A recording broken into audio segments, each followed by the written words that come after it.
Hi, today we're making another quick and easy stir-fry recipe. So this is called beef with asparagus and baby corn stir-fry. Ang mga ingredients natin para sa ating beef with asparagus and baby corn stir-fry ay this is 500 grams ng thinly sliced beef cut into strips. We need 10 pieces ng asparagus cut into 1 to 1.5 inch lengths. 2 cups ng sugar snap peas, or kung wala kayong mabili na sugar snap peas, pwede nyong gamitin yung sitcharo or snow peas sa Pilipinas. We need 1 can ng baby corn.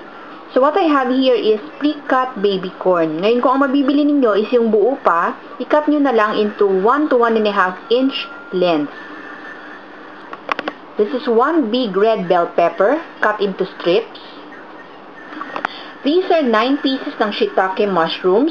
So, ang ginamit ko na shiitake mushrooms dito ay yung dried. So, binabad ko muna siya sa mainit-init na tubig for about 30 minutes hanggang mag-plump up siya. And then, tinanggal natin yung stems niya at kinat natin into slices. This is 1 tablespoon ng cornstarch. This is 1 cup ng liquid na pinagbabara natin ng ating shiitake mushrooms.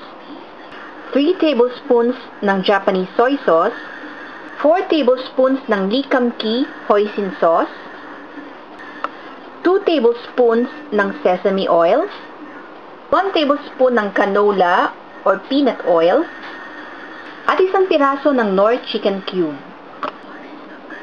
So, yan ang mga ingredients natin para sa ating beef with asparagus and baby corn stir-fry. Para sa ating procedure, pagsasama-samahin natin yung water na pinagbabara ng ating shiitake mushrooms, yung ating soy sauce,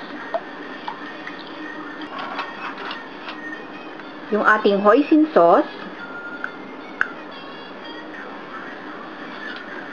pati na rin yung 1 tablespoon ng cornstarch natin. So, i-mix lang natin to together hanggang malusaw yung ating cornstarch. And then, isa-set aside muna natin to.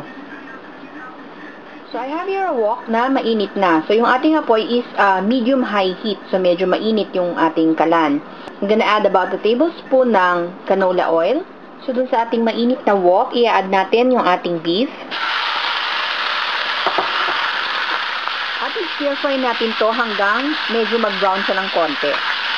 So, brown na yung ating beef, pero meron pa siyang pink ng kaunti. So, alisin muna natin ito dito sa ating wok at ilalagay muna natin sa isang plate.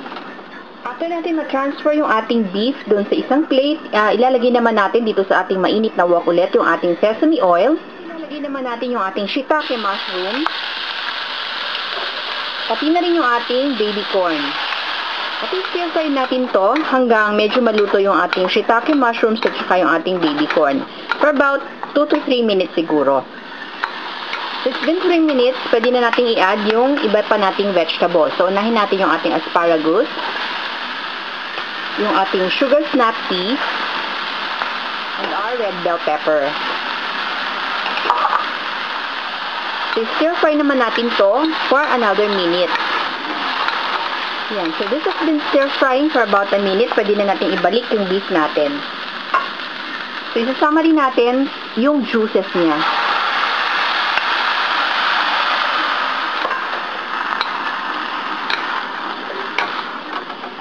Isasama na rin natin yung ating Knorr chicken cube.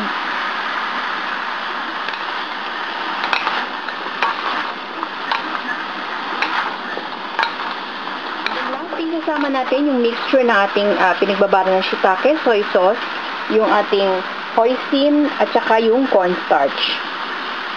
So, haluin muna natin bago natin ilagay.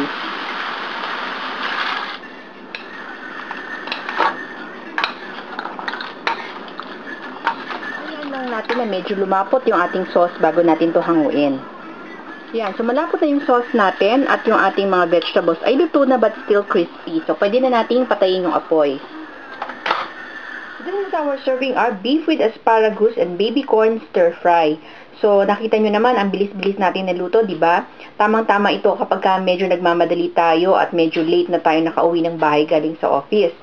So, sana nagustuhan niyo itong ating video for today at sana itry niyo itong ating recipe. Maraming salamat ulit sa panonood. Hanggang sa susunod.